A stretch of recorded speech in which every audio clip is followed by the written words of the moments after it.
organized for me. It's a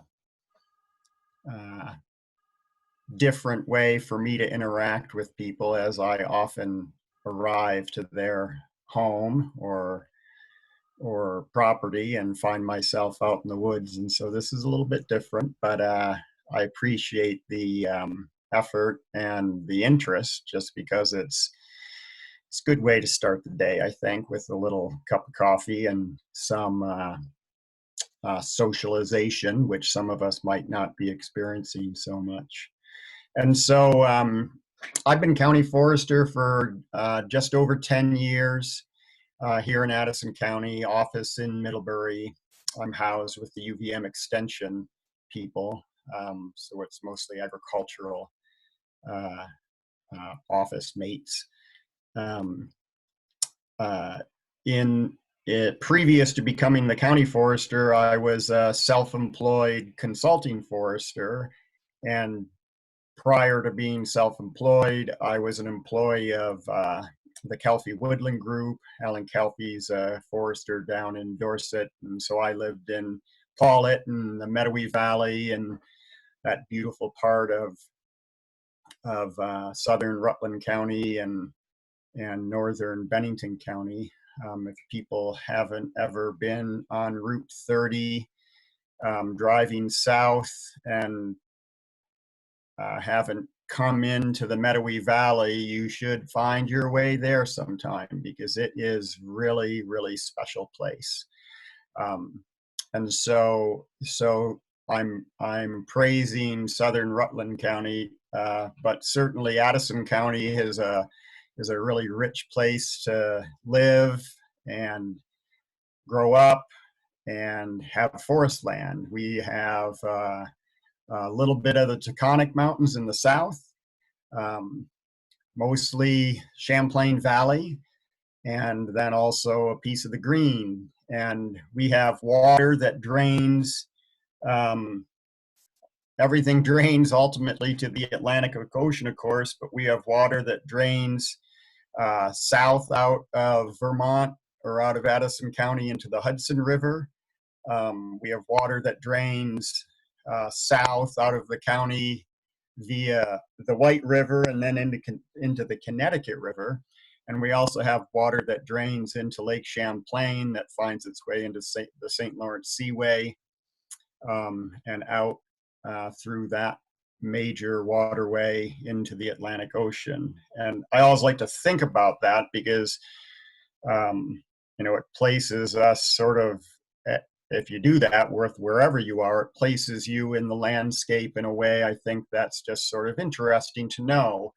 A drop of water falling out of the sky up in the Green Mountains will hit, a twig of a branch and split in two, and off they'll go, those two little droplets. And one of them will find its way in at the Atlantic Ocean via the Connecticut River, and the other one would find its way into the Atlantic Ocean via the St. Lawrence Seaway, which is a pretty dramatic little split for a droplet of water. But it also is sort of, the message is also that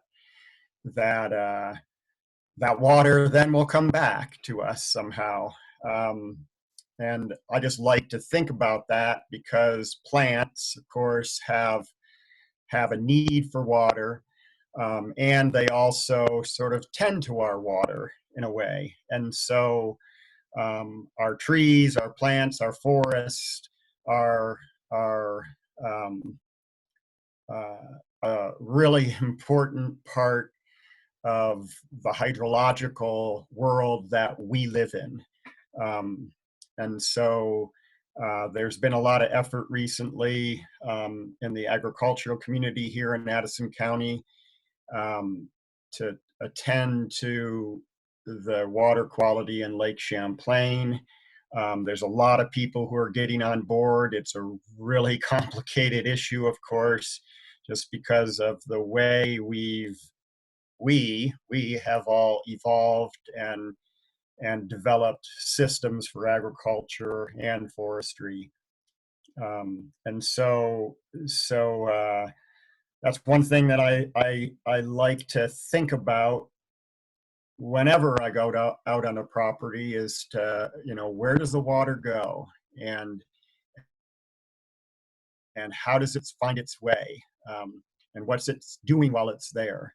And so uh, that's one facet of my communications and interactions with landowners, which is pretty consistent.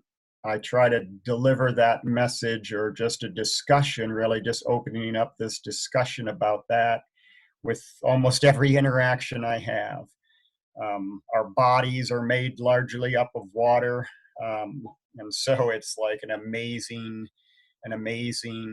um, uh, element that we all interact with. And so, um, that said, then we also have sort of finer uh, elements that we interact with. And I know that in uh, in Addison County, I always say, uh, west of Route 116, or west of that main face of the Green Mountains that you would find yourself looking at if you were in the valley, it's had a long history of human impact. And when I moved from Paulet up here to Middlebury, I live about a mile from Shaw's Supermarket in Middlebury, dead end dirt road, about a mile from town. Can't see another house from my house. Um, the house was placed in the late 60s in the middle of what was an old worn out heifer pasture. And when I invited uh, another county forester, who now happens to be our commissioner, to my house, this time of the year, actually, I think, we had a meeting, and I said, well, why don't you come over earlier? I'll show you my new place. And so you know where I am.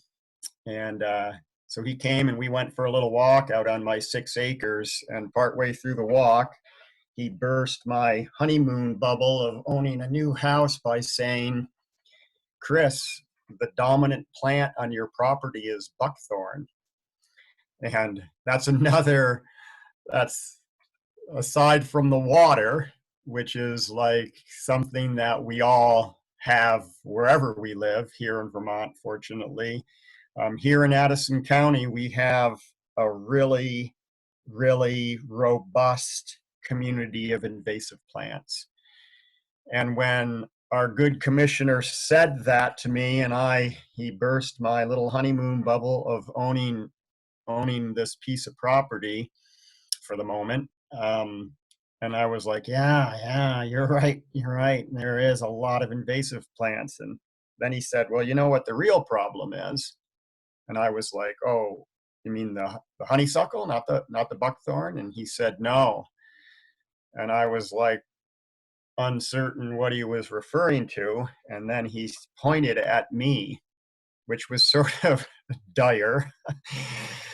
And he was indicating not me personally, but us humans. And so that's what I notice on the landscape, um, often in Addison County, is that the human use, I don't want to pick on the agricultural community too much, but the human use of the lands here in the valley is, it's a long, rich history, and it's brought us to where we are, which in some cases there's a lot of invasive plants. Fortunately, they don't fly like some of the invasive insects, but it's um, a problem that I find is complicating good forestry often here in the valley. It's not, again, not so problematic up in the mountains. Um, so aside from that sort of gloomy picture, the other thing I like about Addison County is the history of forest management, which is um, uh, goes way back to like much of Vermont. But what I guess what I'm referring to is the industry. So historically, and in my time, there were two major mills in Bristol, the A. Johnson Company and Lathrop's. And those businesses and those families have been here for a long time.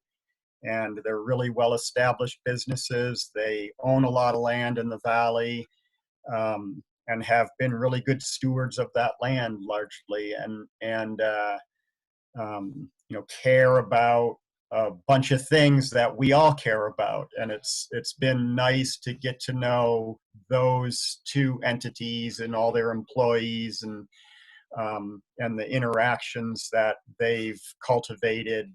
The community that they've cultivated is it's robust and steady, and so it's like a aspect of our New England community, our New England society, which I really appreciate. And I certainly also understand that businesses like that, if you think that your house is complicated, keeping everything in order, plumbing, electrical work, painting, and all of that, imagine having a sawmill that you're trying to take a log that's 36 inches in diameter and turn it into something that you can sell, and all the moving parts. And so again, there's a lot of skill involved, just with the mechanical engineering of a factory, basically, like that. And so I'm glad to be in a county that has that long history, and stability in those organizations to keep going on. So markets change globally, locally. Um, there's weather constraints and all of that, and so those businesses it's impressive that they've been able to maintain their uh, hold on all that they need to maintain. I'll share one other story with you and then stop talking for a minute and maybe let someone else talk. But when I lived in Paulet, when I was working as a consulting forester, there was, as there are in many towns or locales in Vermont, there was a Lane handset sawmill in town that was, um, not running every day, but probably, 50 times a year, that mill would start up, and it sawed largely softwood pine, um, down there for local use. And it was run by gentleman, Jim Ross, whose father had started it, and his father had actually died while running the mill, had had a heart attack while running the mill when Jim was tailing it, and so that's how he became owner. It found him. He didn't really go looking for it.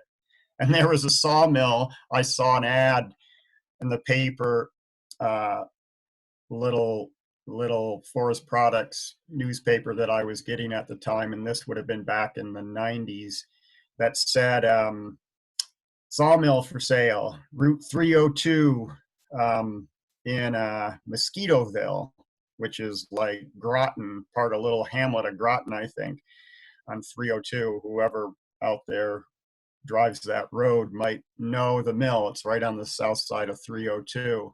And it was a total setup. It had a house, two-bay garage with an apartment over the top, an enclosed structure with, we all know this because they're scattered all over Vermont, a Lane handset sawmill, a planer, edger. It had a dual-wheel dump truck.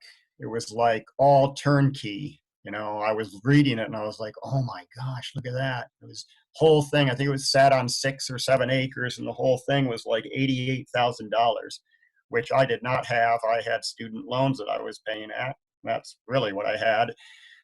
But I had a job, and I looked at it, and I went and talked to my neighbor friend in Paulet, who had inherited his Lane handset sawmill when his father had the heart attack running it.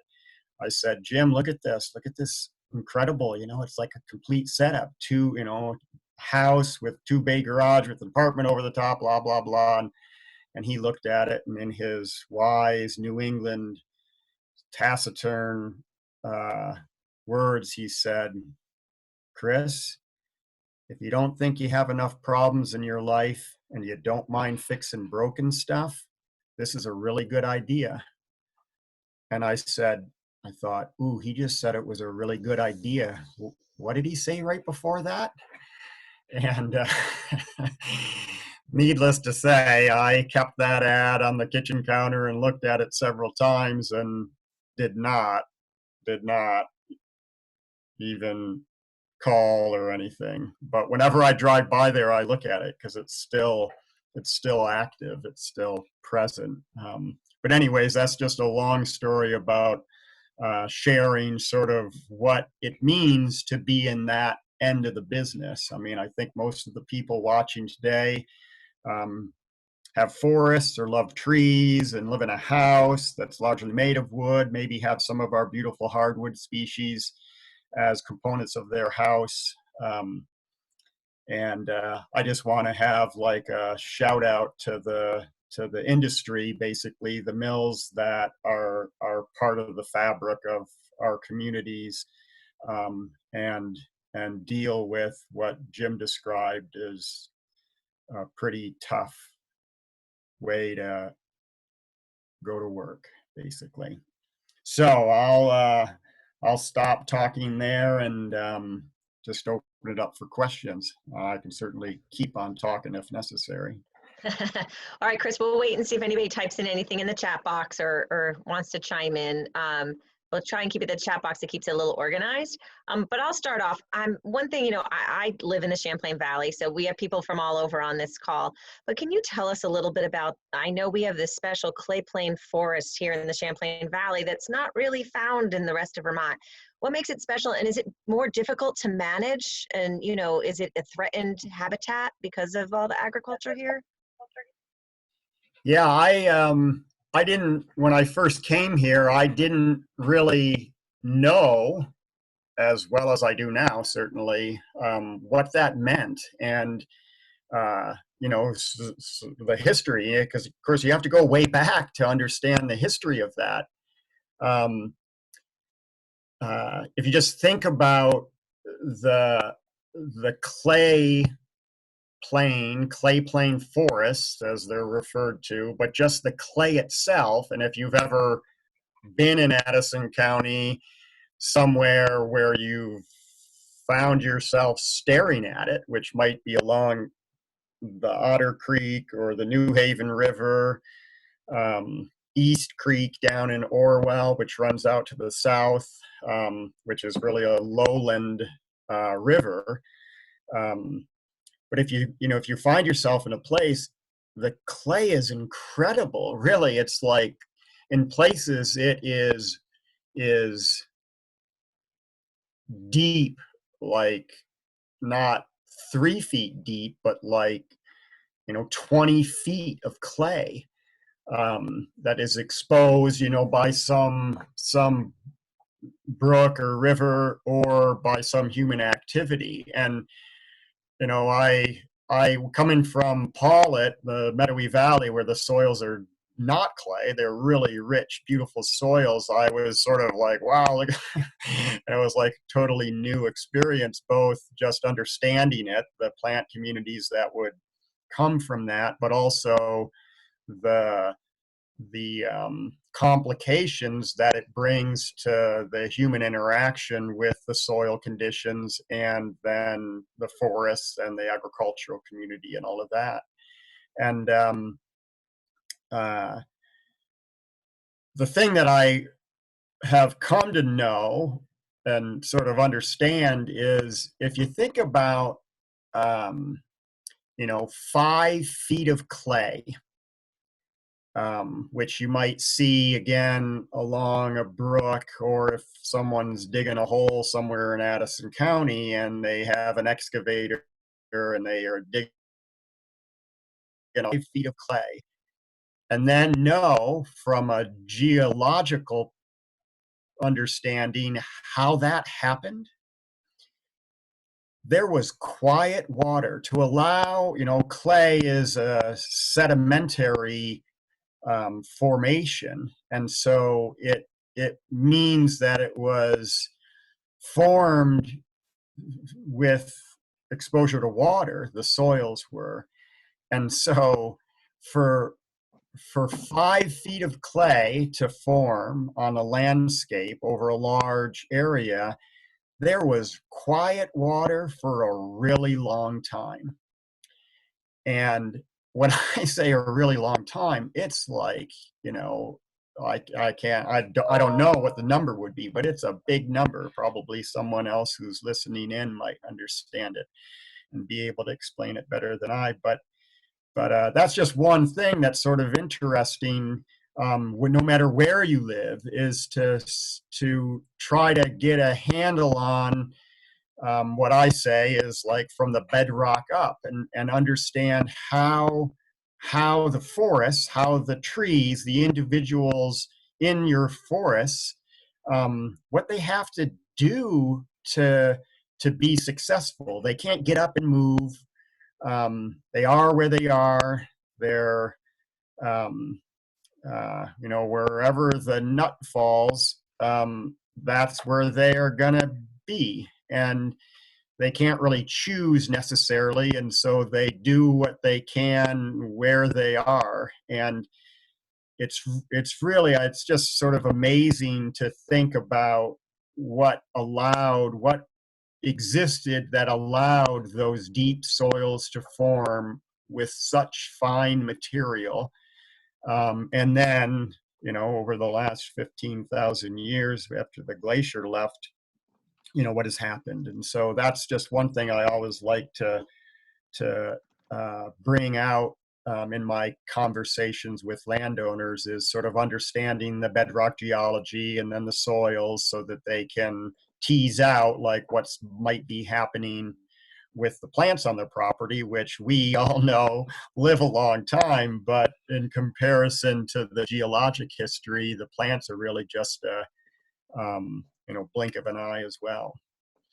So, any questions there, There Lisa? are. Let's start. I'm going to go in order down that they were submitted. John McNerney would like to know, what do you find most rewarding about being a forester? And if you could make one part of your job go away, what might it be? Oh, no, I should look to see who's listening to this. That's what I was Or thinking. A what? little political there. Yeah, no. Um, I obviously I like the woods. And when I say the woods, I learned this also from another forester who's quite wise, is that the woods are different than their forests. Forest sort of implies uh, something of some scientific nature, whereas the woods are something that is sort of more mysterious and perhaps more uh, wild. And so I think that's one thing that I really appreciate is the woods, and know that that's something that I always find pleasure being in, even if there's issues that we might have brought upon those woods. Uh, they're just lovely places to spend time, to wake up. I have dogs here at the house, and so in the morning, first thing before I do anything other than like put my boots on, is I wake up and out we go, and we walk the same little loop. It takes, it depends on how fast we go, but we could probably do the whole thing in 10 minutes, if we dawdle or find something to look at or listen to. It might be a little bit longer, but it's just so nice to be out and again, traveling the same little loop every day just means that I get to sort of watch things change and evolve over the seasons, and it's just a nice time to be outside, to go outside early in the morning. Great. I'm going to ask you real quick. I've asked this to other county foresters. Do you have a favorite tree? And if so, what might it be? Oh, yeah. I think that uh, for me, it actually changes really. Um, and so I like uh, spruce, which is sort of interesting just because I don't really interact with spruce a lot, but I like where it lives, um, and its longevity.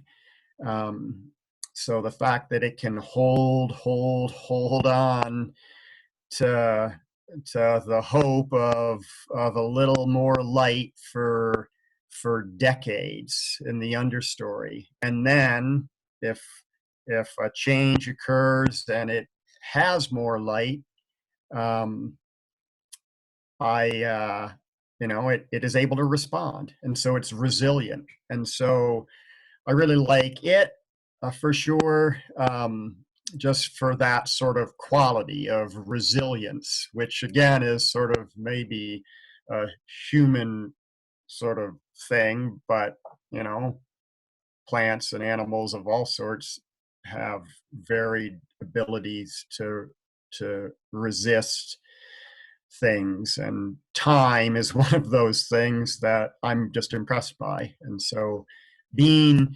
the language of a forester would be, they have a lot of shade tolerance, um, which again means is interesting. People describe plants with varying levels of shade tolerance, and that's exactly what it is. It doesn't mean that they don't like light. It just means that they're tolerant of shade. And so the uh, the spruce would certainly love to have full sunlight, but they can wait and wait and wait for um, the opportunity. And then I'll also say, again, asking someone, a forester, what's their favorite tree, it's sort of funny. It sort of is, it so depends. The house that I lived in, Paulet, was an old house built in 1790 something. It was one of the old Robinson family houses. And uh, when I was doing some renovations in the house was built from, it was a beech timber frame with maple joists and oak planks nailed up on the outside of the beech timber frame. And on the interior walls, they were also nailed on there. And so in 1790, um, all that wood was either cut with, you know, axe and then whittled out with an adze, and then sawn with some sort of saw. In our case, it looked like they had a saw on a water wheel. There was like saw kerf marks that were up and down. Anyways, we did some renovations and popped out one of those oak boards that had a live edge. You could see like the shape of the stump of the tree in the board, where the bark had fallen off. It was all smooth. And when we started cutting up those boards, because I saved them and we were going to make a dining room table out of them. My wife actually made the table, and she said, "Hey, come down and see how old this tree is." And so that house was built in 1790, and that board was 300 years old in 1790. And so in 1492, when Columbus sailed the ocean blue, an acorn fell out of the sky. And and that the result of that acorn falling out of the sky is where we sit down and have dinner every night. And it's sort of cool to think about that long history. So So 1,492, that acorn, which, they're forming again right now this year, on the oak trees. Um, and that life could live on for a long time. And so that sort of connection to our forests and to history, through our trees, and through just a little acorn, I think is something that gives me lots of hope and certainly pleasure. I like that. Resilience and hope are what I heard out of all that. That's awesome. It's also like in Sand County Almanac where Leopold talks about sawing through the tree and going through history. It's one of my favorite parts of Yeah. reading Sand County Almanac. That same kind of thing, thinking about history. All right, got another question from Dave. After buckthorn, we have a lot of prickly ash. Is is this also an invasive, or is it okay to let this spread and go? uh, it's a native plant, and so it might be invasive, but it's not non-native. And the other thing is, it's the fruit. I don't think the fruit on that causes any health issues, whereas the fruit of both buckthorn and honeysuckle, if they're consumed by an animal or by a human, um, they're diuretic, and so they cause digestive issues. Like the scientific name of buckthorn is Rhamnus cathartica, and so the species name is cathartica, which comes from like being cathartic or catharsis, which is having a bad belly. And so the fruit of a prickly ash, I don't believe causes that same problem. So it's not something that if wildlife eats, they end up sick. It's a native plant. And so the other plants around it have evolved with it. And so it's prickly. And so it can be sort of a nuisance if it's in the wrong place on your land or landscape, and you are trying to use that for a different purpose. It can be uh, you know prickly for sure. And so I would say that if it's there, sort of a moment in time, and might outlive, that little patch or group might outlive, uh, you know, human memory, but I don't consider it as a invasive pest or problem, really. Again, if I had 5-acre property and 4 of it was dense with prickly ash, that might annoy me too. And so then I would look for goodness of some other sort and try to give the goodness a little bit of help to overtake the prickly ash. Great, thanks. Paul notes that he lives on 2 acres that has trees over 50% of the land. Is a county forester able to come and give him advice on the best way to manage what he has? And he says a large portion are beech that seem to be dying, so that's where he would specifically be looking for advice. And so as a county forester, what is your role? Yeah, so I respond to any phone call or inquiry about trees, whether they be in a front yard or on the side of a large forested landscape, on a big property. And so, yes, if any citizen in the state of Vermont has an interest in forests or forestry or trees or plants on their property, you can call your county forester and set up a time for a visit. And it's there's no cost to it. We're all public servants, state employees, and generally have a fair amount of experience with interacting with the public. That's why we chose to become county foresters. We knew that that was be a major part of our job, is actually interacting with the public. And so I spend a lot of time on lands in Addison County of all sizes, acreage, um, spend time with school groups and that sort of thing. And so I'm happy to meet someone. And so it just requires a phone call or an email and a calendar and we can set something up.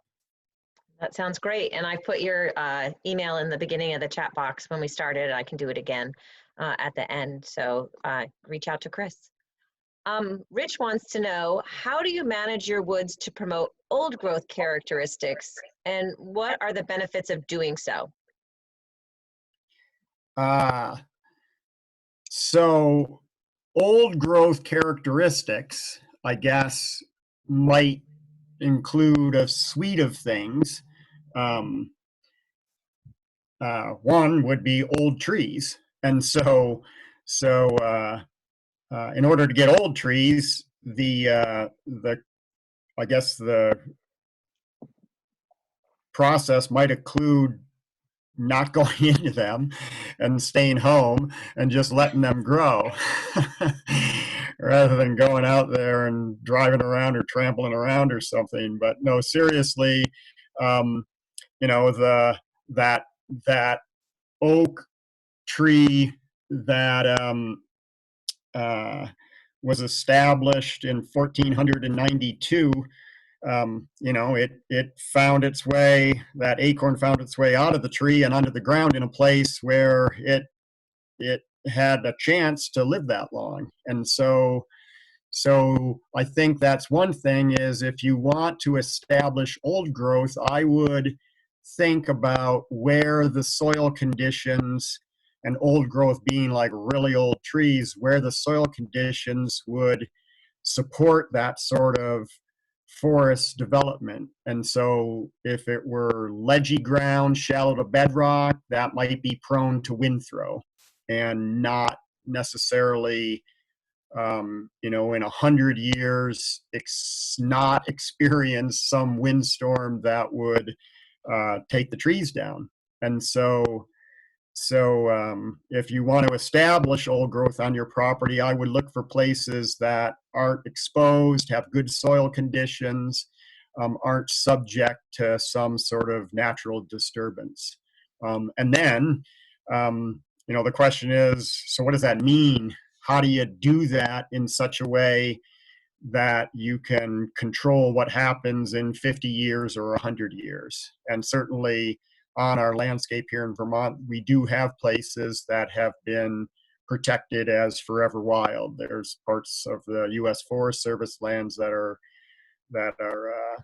legislatively protected that way. And so long as our government stays robust, those places will remain forested and not tinkered with directly by humans. And similar language can be developed on private lands, and it would be like selling an easement to the land trust or to the Nature Conservancy if they had an interest in the property. Great.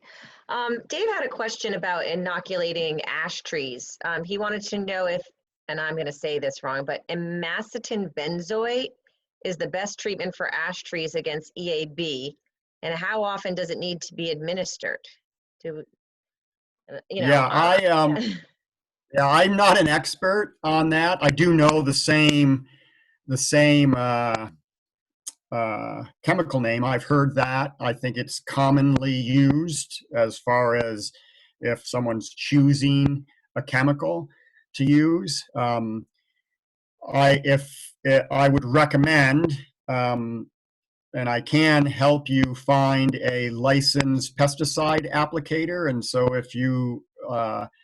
want to, if you are in Vermont and you want to offer that service to someone, using chemicals like that, you have to be licensed. You shall be licensed. And so a landowner on their own land can use those sort of chemicals without a license. And so then it's a matter of following the label, basically. And so I can certainly offer, some guidance on the ground. So if someone had an interest in getting more information about using chemicals to control invasive plants, or wanted to understand impacts and that sort of thing, they could certainly contact me and we could have that conversation. Great. And Ethan put a link in the chat box that goes into EAB treatment issue from vermontcommunityforest.org. So that may help as well. I will note I received an email today that noted that the flight period for EAB is June 1st to September, I think it's 30th. So that's just coming up around the corner, and just be aware of the slow the spread. So we're not really traveling much, which may help slow the spread even more. But EAB is here in Vermont, and we have to be thinking about it. But we also, I've heard, and if you could talk a little bit about, Chris, management, you don't want to take all your ash out of the forest. You want to keep some to keep the diversity. Am I right on that? That's right. I mean, I think there's been efforts made in other parts of the country where the emerald ash borer has been um, present for longer than it has been known to be in Vermont. And there's been efforts made, and science has, given us language like phloem reduction. And so that's the tissue of a plant that an emerald ash borer feeds in. And so there were efforts made in the Midwest to reduce the phloem available for that insect's population to be present in, thinking that it would reduce the spread of the insect. I think that had mixed results. And so there's no easy way to control or eliminate the choices or the presence of that insect. It's a good flyer. Um, it's can fly on its own a couple miles, and it goes 50 miles an hour down the highway in a load of firewood. And so it can move around itself pretty well, and then does get transported. And so, I think that trying to slow the spread, as the bumper sticker says, by not moving firewood, keeping your firewood usage close to home is the best method. And then if you have a shade tree that you want to protect, then I would contact a company, and I can provide you with some names of people who are licensed pesticide applicators. And I know like Middlebury College has a tree on their green that they've decided, their arborist and the staff there has decided to make an effort to treat it, both because it's on the green and it has some important presence there on the landscape, and also they want to have that experience of doing that. And I think it's good to have people who are willing to try that, to willing to go through the process of actually treating an individual. Great. And a resource for our landowners that are on to learn about the slow the spread documentation and other invasive species is vtinvasive.org. It's a wonderful resource. I just posted a picture about garlic mustard, and it's flowering right now in the valley, and so I keep seeing it, and every time I see it, I'm pulling up some plants, and it's an easy one to tackle on your property, I think, if you have a small infestation. So I'm sending people out with a message to do that. Right. um, Harris wants to know, what have you been seeing for timber prices recently in light of the new economy that we find ourselves in? What's going on there?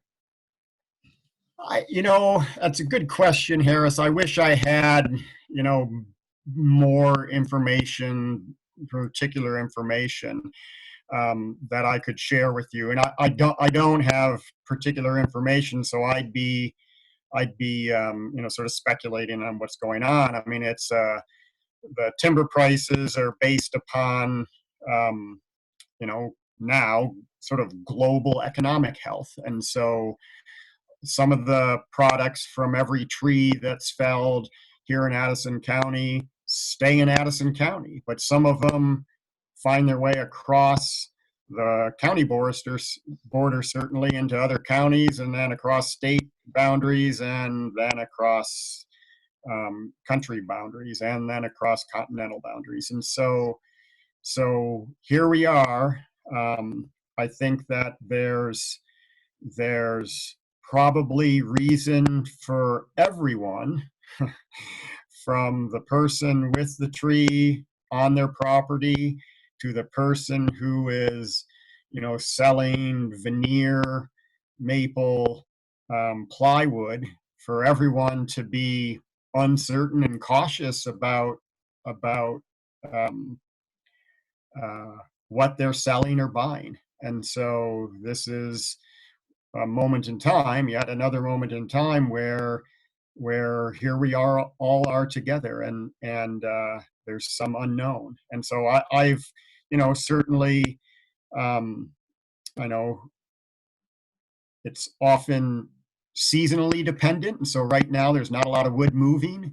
And so what happens as summer progresses, I think we'll have to wait and see. I think that this past winter things were pretty decent all around, but certainly were impacted by the global health crisis we're all involved in. When we think about climate change and its effect on our Vermont forests, what are you seeing? What are you thinking? How is the state addressing that issue? Um, the Let's see if I can answer your question wholly. I mean, that's again another really complicated issue. I think that the state has made efforts within the current use program to expand categories of enrollment.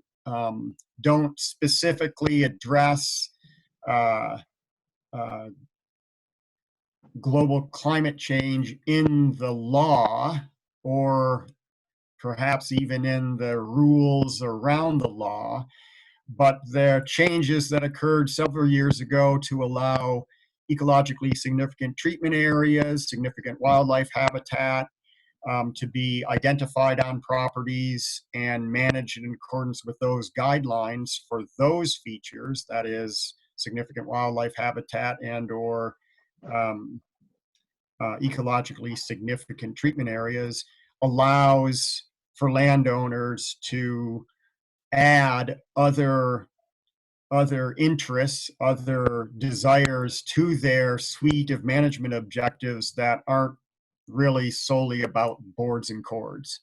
And so I think that's one tangible effort by the state currently to promote um, wise use of our resources and have some impact on climate change. Great, thanks. Let me ask you also about kind of what's going on. Spring is here, in the valley. We're kind of more awake than even on the other little aspect of Addison County that's over in, Granville. What's going on? What should we be looking for if we're out in the woods to spark our interest and our joy out there? Yeah, I would spend time right now outside looking at the spring ephemerals. So the non-woody herbaceous plants that are on the forest floor.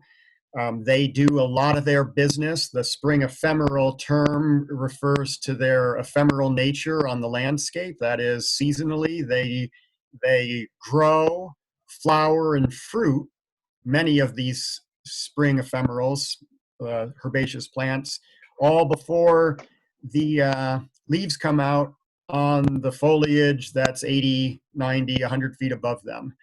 And so it's a great time to be outside exploring the herbaceous plant communities that exist in your forests, getting to know the ferns.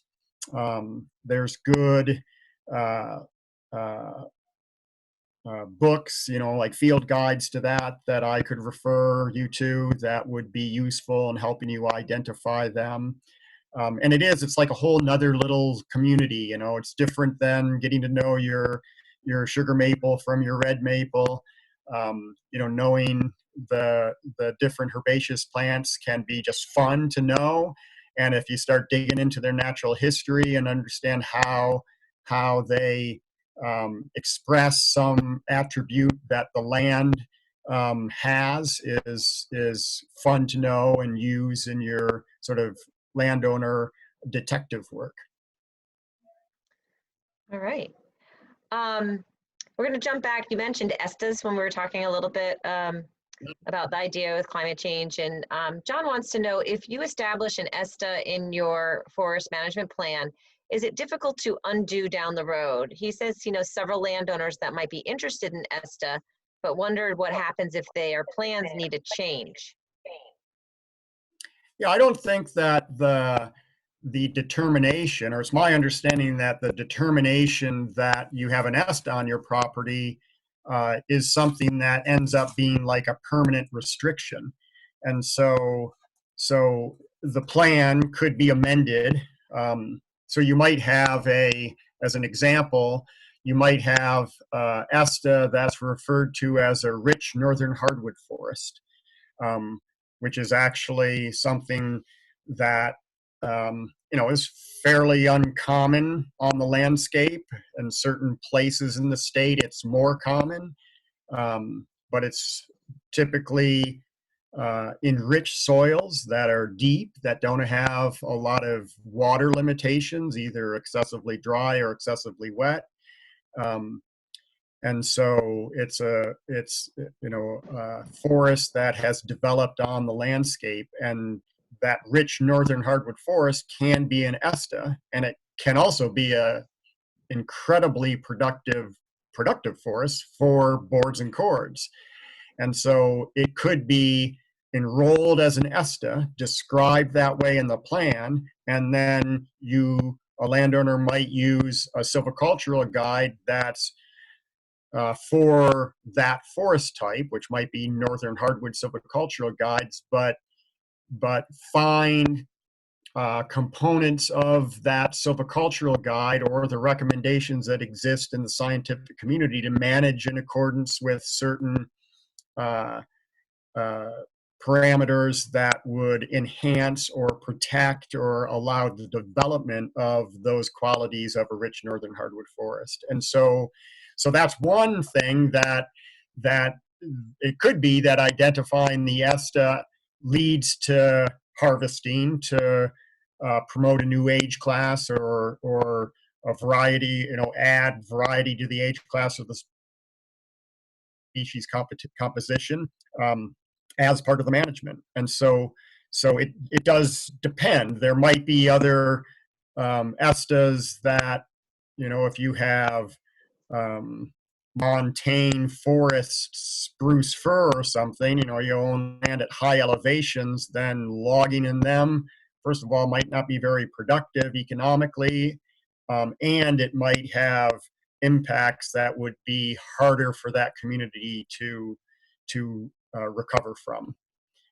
But certainly there's allowances if land's sold, transferred.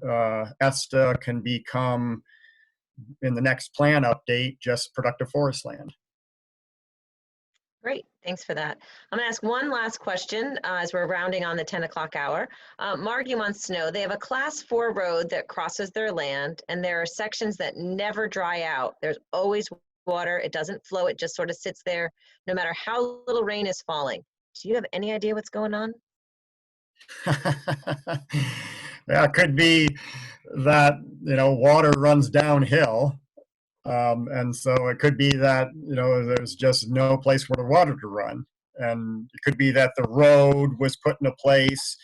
Oftentimes, roads are put in place historically where it was easy to go, and so between two little knobs or between two ledges, um, and so that's where the water ends up because it runs downhill. And so the wet spots, then the way to get rid of the water would be to either raise the roadbed by adding material, which would basically, again, water runs downhill. And so if you have a hole in the ground that's 10 by 10 feet by 10 feet, and it's a foot lower than the land around it in the middle, then that's where water's going to find itself. And depending upon the subsurface soils, that might stay there for a long time. But if you change the landscape locally there, you can drain that hole either by adding material to it or daylighting the hole so that the water will find its way out. And so again, I can help look at that sort of thing, but I would just, if I were a landowner with that sort of issue, I might go out with a roll of ribbon and mark some portion of the areas that are most problematic or difficult to deal with, and then come up with a plan for those areas. And so do it maybe in a way that is, has some planned logic. Ultimately, if you need a piece of equipment, then you might want to do the whole thing rather than just those 5 problem areas. Interesting. Yeah, I always love with water. Water, like you said, you started with water. It's kind of interesting to start and end with water a little bit because we were doing the training. Keith was out with us, and he said, it's so important. Water is such an important resource, but it also can, erode our trails. It can cause problems like on roads. And so the idea is to slow, spread, and sink water. We want it in the ground. We want to keep it there. Our trees and our plants need it. So we want to slow it so it doesn't erode. We want to spread it so it gets more places and is slower so it doesn't erode. And we want to sink it. That's a great Yeah. concept. And then it can So still I, get to the ocean. yeah, one thing that's interesting to know is that a 16-inch oak tree, a 16-inch diameter oak tree, on fully foliated on a hot summer July day, pumps between 200 and 300 gallons of water out of the ground and into our atmosphere every day through photosynthesis and transpiration.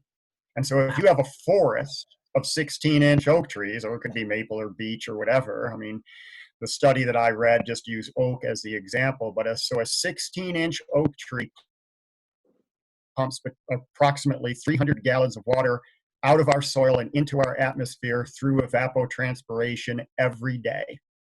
And that's a big number. If you start looking outside and imagining how many trees you have that size, it ends up there. It's like a factory. I mean, so they're moving water, adding wood, fixing carbon. They're awesome. Each leaf, each stomate, then each twig and branch. It's like an incredible thing. Well, that sounds like a great place to end. Chris, thank you so much for being with us today. Again, my name is Lisa Sosswell of Vermont Coverts, and you can sign up for our e-news to be alerted to these and other programs. You can also hit the little donate button on the website. You can join Vermont Woodlands Association. You can also get to their e-news by signing up on their website. And we've loved spending the morning with all of you. We'll have coffee with the county forester again next Friday with Sam Shineski. So think of your questions, and we'd love to have you join us. Kathleen, would you like to add anything? No, I just want to thank everybody for being here. It's really encouraging to see folks come in and join us on Friday mornings. Thank you, Chris. We've really enjoyed hosting these county forester talks. And we'll work through our county foresters, and then we'll figure out what's next. Really good. Well, I'm glad to have been able to do this. And certainly if there are questions that we didn't get to that can get conveyed to me in some manner, I'd be happy to answer them in another way. I think I see a little chat box that has 38 notes, and so maybe I'll review that. All right. Thank you all. Get outside and enjoy. Today's going to be a beautiful day.